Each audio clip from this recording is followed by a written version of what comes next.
Hello everyone, Radhe Radhe. आप सभी का हमारे चैनल में बहुत बहुत स्वागत है। अहोई अष्टमी के व्रत में पूजा कैसे की जाती है, अहोई अष्टमी व्रत कब है? तो इस बार अहोई अष्टमी का व्रत पड़ने वाला है 13 अक्टूबर सोमवार के दिन अहोई अष्टमी का व्रत किया जाएगा। इस वीडियो में बहुत सरल तरीका मैं आपको बताऊंगी कि किस तरह से आपको अहोई अष्टमी का व्रत करना है अपने बच्चे की लंबी उम्र के लिए, उसके अच्छे भविष्य के लिए और अच्छा उसका स्वास्थ्य रहे, इसलिए इस व्रत को किया जाता है। और ये पूजा शाम के समय करनी होती है, जैसे सूर्यास्त होने लगे ना उस समय जो है ना आपको पूजा करनी है।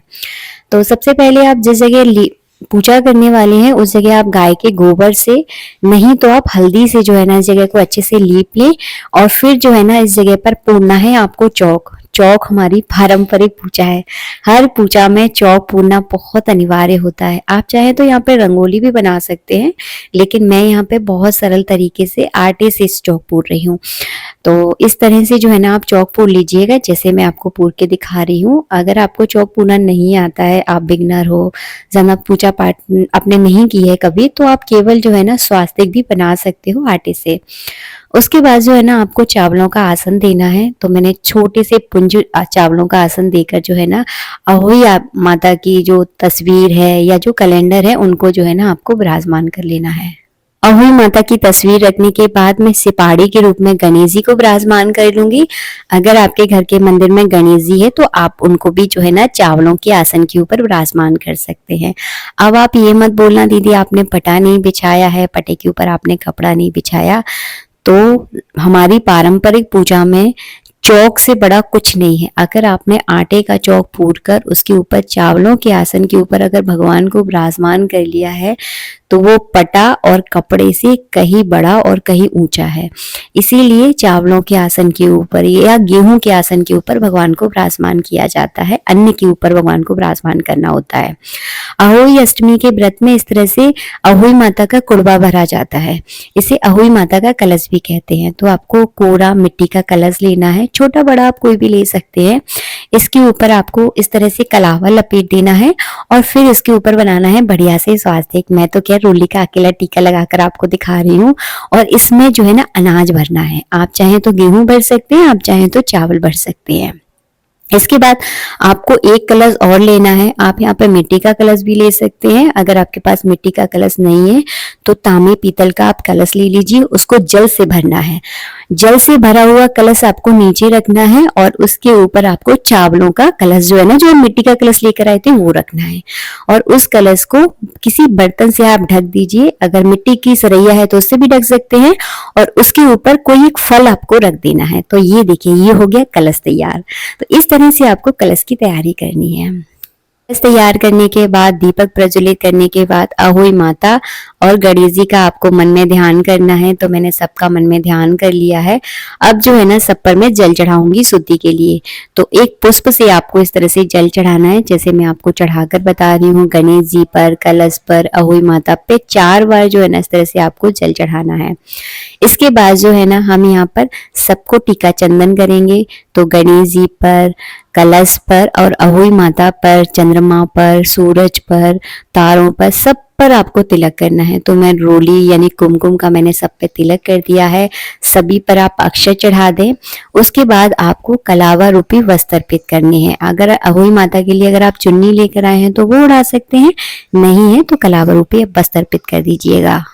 के बाद हम अहोई माता को सुहाग सामग्री चढ़ाएंगे। अगर आपकी सासू माँ है तो उनके लिए अगर आप साड़ी लेकर आए हैं बायने में तो साड़ी भी आप सुहाग के सामान के साथ रख सकते हैं।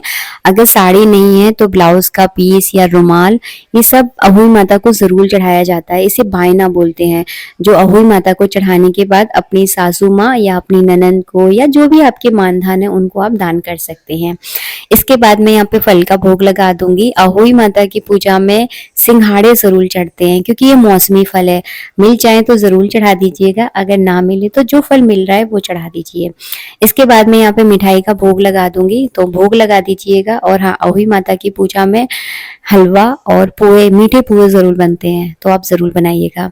इसके बाद आपको कथा पढ़नी है। कथा पढ़ने के बाद जो आपने हाथ में चावल लिए हैं वो सारे चावल आपको इस कलश में डाल देने हैं। जो हमने कलश भर के रखा है ना, देखिए ये वाला कलश, इसी से जो है ना मैं तारों को अर्घ दूंगी। तो इस कलश में इन चावलों को मैं डाल दूंगी और इस कलश को उठाकर मैं पूजा में रख दूंगी। इसी कलश से जो है ना मैं तारों को अर्घ दूंगी। अगर आपको अहोई माता की आरती नहीं आती तो आप केवल गणेश जी की आरती भी कर सकते हैं।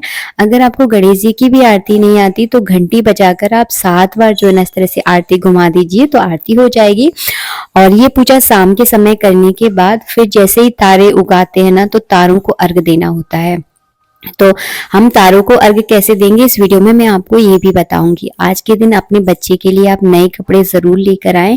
पूजा करने के बाद बच्चे को माथा जरूर टिकवाएं अहोई माता के सामने, मतलब आपको उनका सिर झुकवाना है ताकि अहोई माता की कृपा आपके बच्चे के ऊपर हमेशा बनी रहे। और अपने बच्चे को आज के दिन आप नए कपड़े जरूर पहनाएं। अगर नए कपड़े की व्यवस्था नहीं हो पा रही है तो एक रुमाल दे दीजिए बच्चे को। नहीं, इसके बाद जो है ना जैसे तारे उगाए ना तो एक आपको इस तरह से कांसे की थाली ले लेनी है और उसमें इस तरह से स्वास्तिक बना देना। और स्वास्तिक बनाने के बाद फिर जो है ना आपको तारों को अर्घ देना है। तो जहां से तारे आपको नजर आते हैं वहां आप खड़े हो जाइए, जैसे कि अपनी बालकनी में, खिड़की में या छत में, और तारों को देखते हुए आपको इस तरह से एक धार लगाकर अर्घ देना है। खाली नहीं करना चाहिए, कलश बिल्कुल खाली मत करना, थोड़ा सा इसमें जरूर बचा के रखना। और लास्ट के जो चावल हैं वो आपको तारों पे जो है ना चढ़ा देने हैं। इसके बाद कुमकुम, चावल जो है ना सब आपको इस थाली में चढ़ाना है, जमीन में नहीं फेंकना है। कभी भी किसी को अर्घ दो, चाहे सूरज को दो, चाहे चंद्रमा को दो, डायरेक्ट कभी जमीन में अर्घ नहीं दिया जाता। नीचे बर्तन जरूर रखना चाहिए ताकि जो हम अर्घ का जल दे रहे हैं वो हमारे पैरों में ना पड़े। और बाद में इस जल का क्या करना है, तो मैंने आरती भी कर दी है और इस जल को आप अपने घर के किसी भी पेड़ पौधे में डाल दीजिए। तुलसी को छोड़कर, तुलसी में नहीं डालना है, बाकी किसी भी पेड़ पौधों में आप डाल सकते हैं। तो इस तरह से जो है ना पूजा की जाती है अहोई अष्टमी के व्रत की।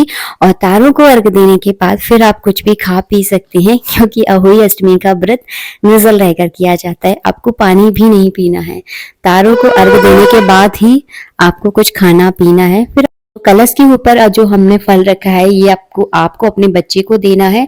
और जो चावल वाला कलश है यानी जो मिट्टी का कलश है, इस कलश को जो है ना मंदिर में दान किया जाता है। आप अपने किसी मानधान को भी दे सकते हैं।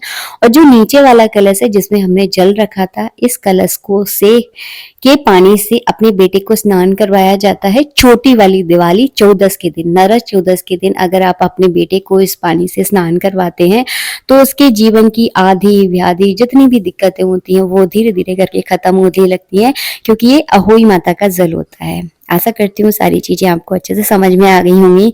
मिलेंगे नेक्स्ट वीडियो में। वीडियो अच्छा लगा है तो प्लीज एक लाइक कीजिएगा। जय श्री राधे, राधे राधे।